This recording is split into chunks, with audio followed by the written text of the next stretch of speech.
नमस्कार दोस्तों, स्वागत है आप सभी का आपके अपने YouTube चैनल achievement.com पर। पिछले वीडियो में हमने कोशिका के जो भी प्रीवियस ईयर इम्पोर्टेंट क्वेश्चन थे उनके बारे में डिस्कशन किया था। इस वीडियो में जो श्वसन तंत्र है, साइंस का दूसरा टॉपिक रेस्पिरेटरी सिस्टम, उसके जो क्वेश्चन हैं, इम्पोर्टेंट क्वेश्चन है, उनके बारे में डिस्कशन करेंगे। पहला क्वेश्चन, निम्नलिखित में से कौन सा अंग एयर कंडीशनर के रूप में काम करता है? तो नाक कक्ष। दूसरा है, केंचुए में श्वास की प्रक्रिया किसके माध्यम से होती है? त्वचा के माध्यम से। फेफड़ों में वायु के प्रवेश के संबंध में कौन सा कथन सत्य है? हवा शरीर में प्रवेश करती है, मुंह और नाक के माध्यम से फेफड़ों तक जाती है। श्वास नली का काम क्या होता है? हम जिस हवा में सांस लेते हैं उसे फिल्टर करता है। आंतरिक श्वसन के बारे में कौन सा कथन सत्य है? तो रक्त प्रवाह और उत्तक कोशिकाओं के बीच गैसों का आदान प्रदान। सामान्य श्वास प्रक्रिया किसके द्वारा नियंत्रित होती है? तो उदर श्वसन समूह और पृष्ठीय श्वसन समूह द्वारा।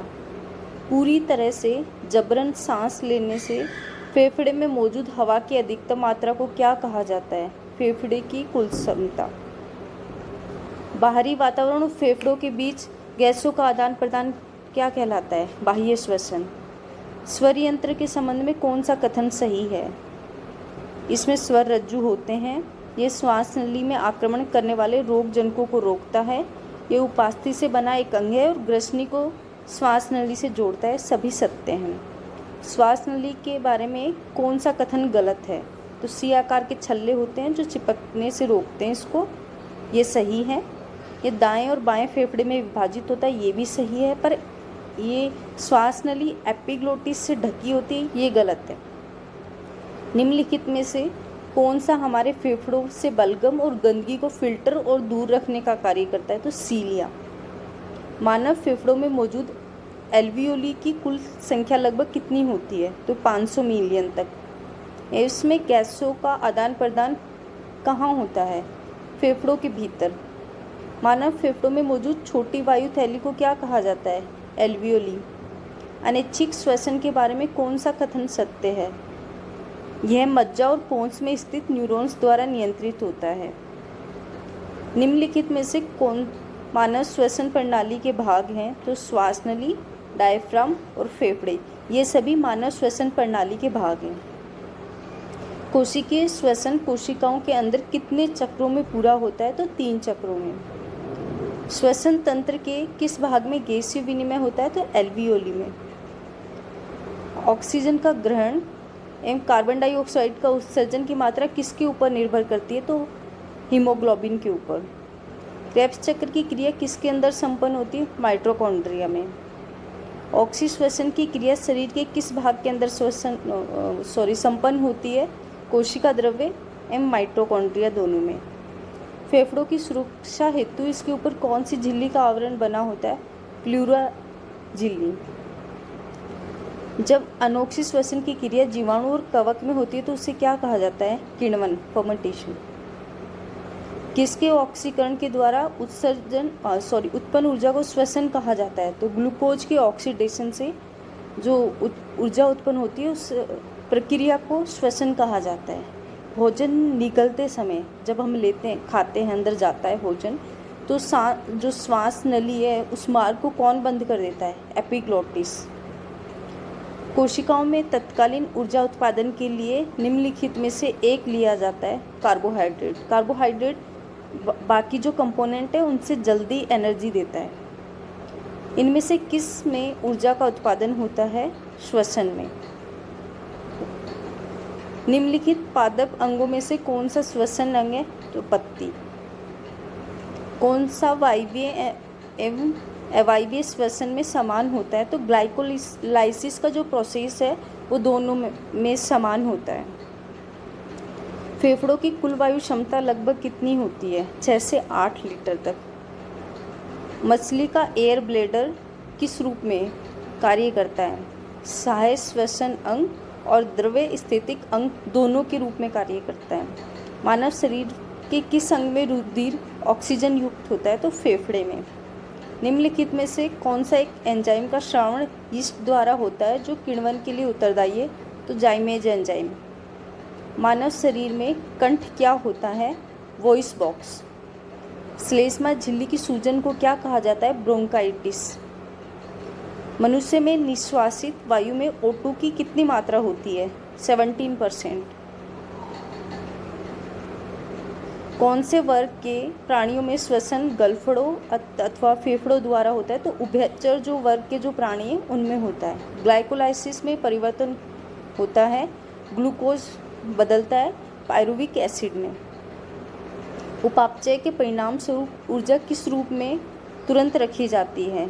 तो ATP के रूप में। कार्बनिक यौगिक के विखंडन से ऊर्जा उत्पाद के लिए होता है, तो वहाँ पे उपचय होता है।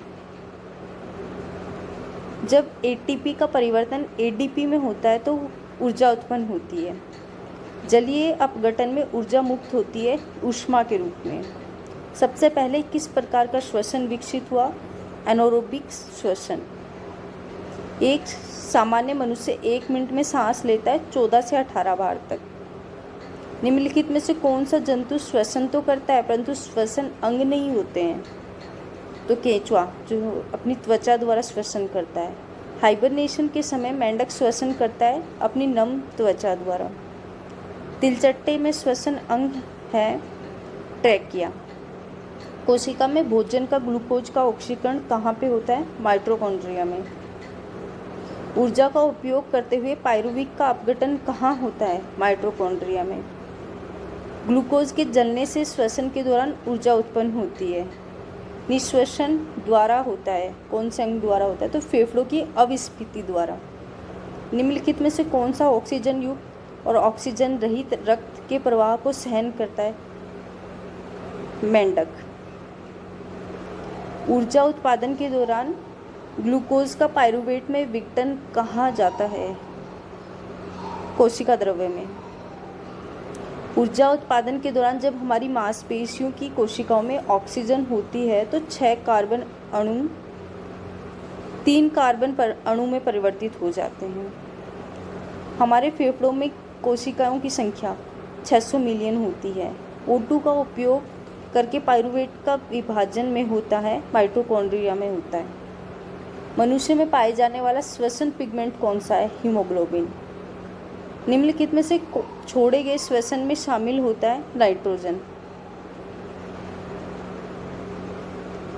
मानव श्वसन में क्या छोड़ा जाता है? Carbon dioxide. गले का एक फैला हुआ हिस्सा जो लड़कों में आवाज़ बॉक्स बढ़ाने के लिए होता है उसे क्या कहा जाता है? Adam's apple. वयस्कों में सामान्य रूप से दिल के धड़कने की दर क्या होती है? 72 से 80 धड़कन पर मिनट। अंडे से नया निकला टैडपोल किसके माध्यम से श्वास लेता है? भीतरी गलफड़ों से। प्लूरा किसका आवरण है? फुफ्फुस का या फेफड़ों का? कौन सी सिरा फेफड़ों के हृदय में शुद्ध रक्त लाती है? फुफ्फुस सिरा। कॉकरोच जल में जीवित नहीं रह सकता क्योंकि इसका श्वसन अंग क्या है? वातक ट्रेकिया। लंबे समय की कसरत का मुख्य ईंधन क्या होता है? वसा। किस प्रक्रिया द्वारा सांस के दौरान गैसें रुधिर में प्रवेश करती हैं फिर उसे छोड़ती हैं? विसरण और सक्रिय परिवहन। प्रकाश संश्लेषण किस में होता है? प्रकाश संश्लेषण किस में होता है? पेड़ों की पत्तियों में। कहाँ पाचन एवं श्वसन अंग एक दूसरे को अतिक्रमण करता है, मतलब एक दूसरे के क्रॉस करता है? श्वास नली में। मछली निम्नलिखित की सहायता से सांस लेती है? गिल्स के द्वारा। दीर्घकालीन कठिन परिश्रम के पश्चात मांसपेशियों में होने वाली थकान किस कारण से अनुभव होती है? लैक्टिक एसिड का निर्माण के कारण। फेफड़ों में गैसों का आदान प्रदान किसके माध्यम से होता है? वायु कुपिकाओं द्वारा। श्वसन है अपघटन प्रक्रिया, अपचयन प्रक्रिया। एम्फीसेमा बीमारी का संबंध किससे होता है? फेफड़े। मनुष्य में दायां फेफड़ा कितने पिंडों में विभाजित होता है? 3 में। जब मनुष्य कार्य करता है तो मांसपेशियों में ऑक्सीजन के अभाव में पायरुविक अम्ल का विघटन किस में हो जाता है? लैक्टिक अम्ल और कार्बन डाइऑक्साइड में। कौन सी क्रिया को ऑक्सी तथा अनऑक्सी श्वसन का कॉमन स्टेप माना जाता है? ग्लाइकोलिसिस को। ऑक्सीश्वसन की क्रिया में कितनी ऊर्जा का उत्पादन होता है? 38 एटीपी। वायुमंडलीय ऑक्सीजन को फेफड़ों में ग्रहण करना और शरीर के विभिन्न भागों से आई हुई कार्बन डाइऑक्साइड गैस को वायुमंडल में मुक्त करने की क्रिया को क्या कहा जाता है? तो श्वास उच्छ्वास। 2 फुफ्फुस शैली के बीच स्थित है और वक्ष गुहा का केंद्रीय कक्ष है, मीडियास्टिनम। ऑक्सीजन की अनुपस्थिति में अनॉक्सीश्वसन होता है। इसमें कार्बोहाइड्रेट का अपघटन किस में होता है? कार्बन डाइऑक्साइड और जल और एथिल अल्कोहल में। श्वसन की प्रक्रिया के दौरान निम्नलिखित में से कौन सी गैस निकलती है? Carbon dioxide. अनॉक्सीश्वसन में प्राप्त ऊर्जा अणु 2 एटीपी होते हैं। किस प्रकार के श्वसन में ग्लूकोज का पूर्ण अपघटन नहीं होता है? तो अनॉक्सीश्वसन में। श्वास अंदर लेने की प्रक्रिया निश्वसन कहलाती है। श्वसनिका के अंतिम छोर पर पाई जाती है एल्वियोलाई। अनॉक्सीश्वसन में मुख्य उत्पाद क्या बनता है? एथेनॉल। श्वसन का नियंत्रण किसके द्वारा होता है? मस्तिष्क के मेडुला ऑब्लोंगेटा द्वारा। बाह्य श्वसन में गैसों का विनिमय हवा से भरी कुपिकाओं तथा कोशिकाओं में प्रवाहित रक्त के मध्य किस कारण होता है? तो आंशिक दबाव के अंतर के कारण। अधिक परिश्रम करने पर व्यक्ति के जोड़ों में दर्द क्यों होने लगता है? मसल्स में ग्लूकोज के लैक्टिक अम्ल में बदल जाने के कारण। श्वास नली कभी भी सिकुड़ती नहीं है। क्यों? क्योंकि उसमें सी आकार के छल्ले उपस्थित होते हैं।